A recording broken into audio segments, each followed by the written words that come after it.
सिर्फ 50 किलोमीटर के अंदाजे की गलती दोनों में से एक मुल्क को बहुत महंगी पड़ी। इंडियन राफेल तैयारों की गॉडजिला फॉर्मेशन वो पैकेज था जिसका नरेंद्र मोदी 6 साल से इंतजार कर रहे थे। मॉडर्न हिस्ट्री में ई वॉरफेयर, रेडार्स और साइबर वॉरफेयर की अगर कोई एक मिसाल है तो वो मई की पाक इंडिया 1 आवर वॉर है। इंडियन हमला एक वॉर ऑफ एग्रेशन, एक पावर प्रोजेक्शन थी। इंडियन फाइटर जेट्स ने पाकिस्तान की पूरी मशरकी सरहद को इंडियन ओशन से कश्मीर तक लॉक कर रखा था। 6 और 7 मई 2025 की दरमियानी रात इंडिया और पाकिस्तान में एक तारीख साज लड़ाई हुई।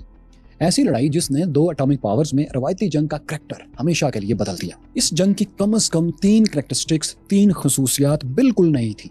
एक ये कि पहली बार 2 एटॉमिक पावर्स की प्रोफेशनल एयर फोर्सेस आमने सामने थी और किलिंग इंटेंशंस के साथ थी, वरना पिछली 4 दहाइयों में सिर्फ बहुत कमजोर दुश्मन पर इंतहाई ताकतवर एयर फोर्सेस ही अटैक करती आ रही थी।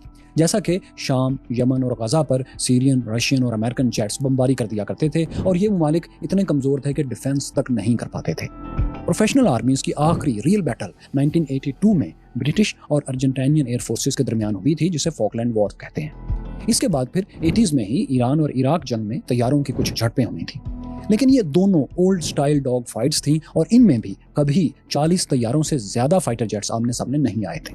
मगर पाकिस्तान इंडिया की इस 1 आवर वॉर में 100 से ज्यादा तैयारे एक्शन में थे। इस जंग में तारीख में पहली बार 2 प्रोफेशनल आर्मीज की रेडार, इलेक्ट्रॉनिक और साइबर वॉरफेयर एक्सपर्टीज टेस्ट होने जा रही थी।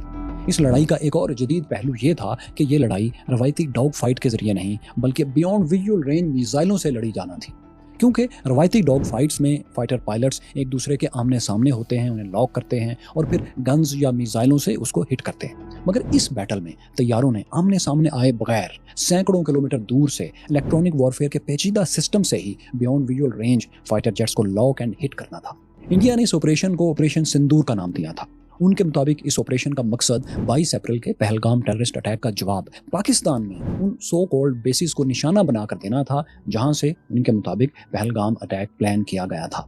हालांकि हकीकत ये थी कि भारत पूरी दुनिया में किसी एक मुल्क को भी ये सबूत देने में नाकाम रहा था कि पहलगाम का अफसोसनाक सान्या किसी भी तरह पाकिस्तान से डायरेक्ट लिंक्ड है, बल्कि वो पूरी दुनिया में किसी एक काबिल जिक्र मुल्क से भी ये कहलवाने में नाकाम रहा था कि इन हमलों में पाकिस्तान मुलव्विस है।